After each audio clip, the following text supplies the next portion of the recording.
Assalamualaikum warahmatullahi wabarakatuh. Bismillahirrahmanirrahim. Rabbi shrah li sadri wa yassir li amri wahlul 'uqdatam min lisani yafqahu qawli, amma ba'du. Barang siapa yang menempuh jalan untuk mencari ilmu, maka Allah akan memudahkan baginya jalan menuju surga. Hadis riwayat Muslim. Alhamdulillah, pada pertemuan yang ke-9 ini, izinkan saya Titik Nawangwati akan membahas materi yang sangat relevan dan penting, yaitu mengenai manajemen TPQ dalam pendidikan Islam luar sekolah.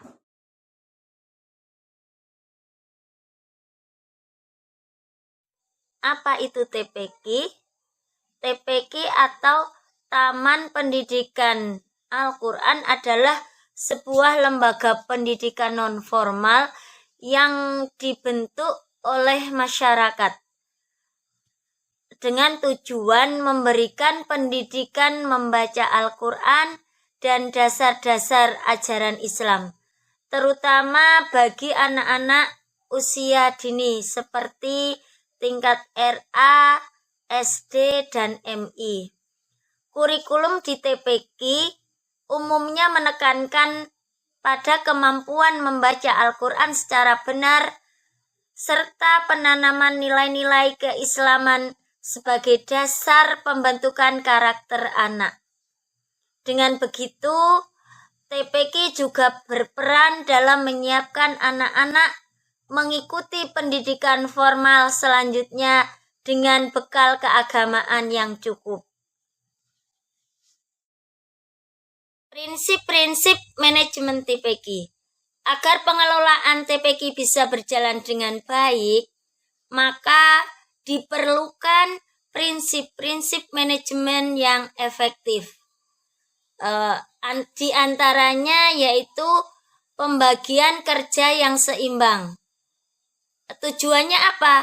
Tujuannya agar setiap orang dalam struktur TPQ tahu peran dan tanggung jawabnya.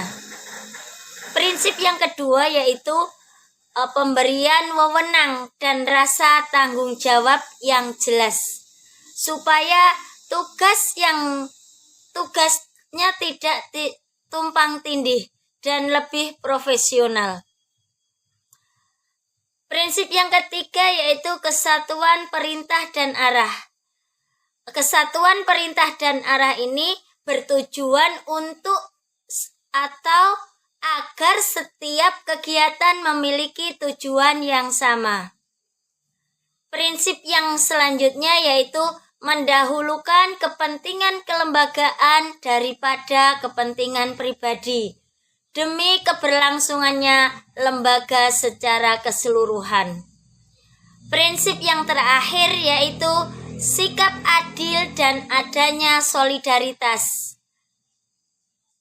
agar hubungan antara pengelola tetap harmonis dan saling mendukung. Unsur dan fungsi manajemen TPQ. Dalam pengelolaan TPQ terdapat beberapa unsur penting, yaitu perencanaan atau planning. TPQ harus memiliki visi dan misi yang jelas sebagai arah gerak kegiatan. Yang kedua, pengorganisasian. Harus ada struktur yang jelas, seperti ketua yayasan, ketua TPQ, sekretaris, bendahara, serta ustadz dan ustadzah. Yang ketiga yaitu pergerakan. Pergerakan ini yaitu ketua TPQ memiliki kewenangan untuk mengarahkan dan menjalankan kebijaksanaan yang sesuai dengan visi dan misi. Yang selanjutnya yaitu pengendalian atau controlling.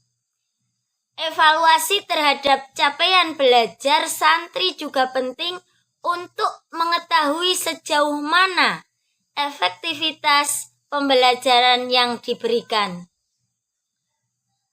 Dalam hadis juga diriwayatkan sesungguhnya Allah menyukai jika seseorang itu bekerja, ia menyempurnakannya. Hadis riwayat Baihaqi. Hambatan manajemen Taman Pendidikan Al-Quran. Kalau dalam prakteknya itu setiap TPQ itu manajemennya itu pasti mempunyai kendala. Khususnya di tempat saya ya. Di tempat saya itu kebetulan di pedesaan. Nah, kendala yang sering muncul itu yang pertama keterbatasan tenaga pendidik.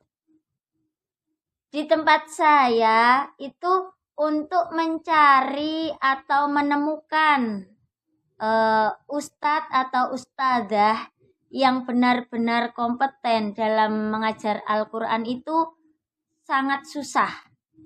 Nah, ini menjadi kendala manajemen TPQ.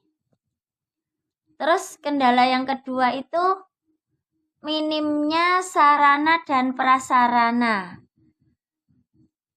Nah, TPQ di pedesaan itu tidak memiliki fasilitas yang layak, seperti ruangan yang nyaman, buku bacaan, ataupun media pembelajaran.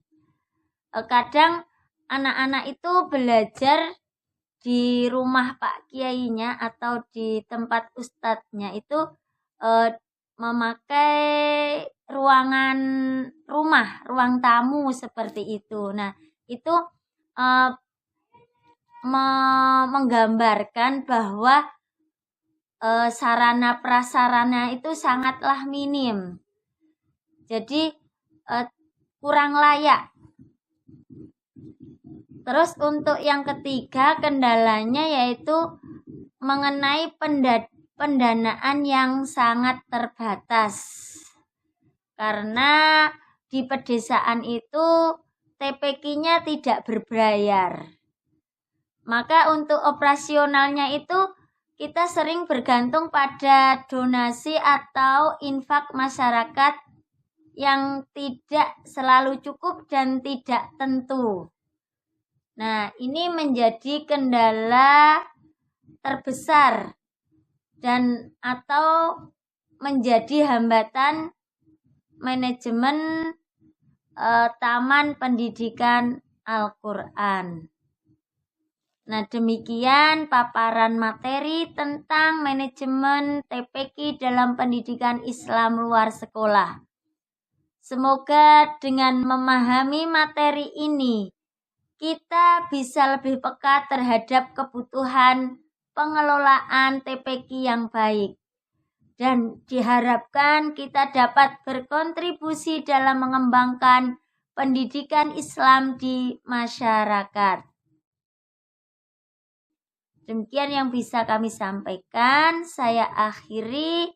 Ihdinas siratal mustaqim. Wassalamualaikum warahmatullahi wabarakatuh.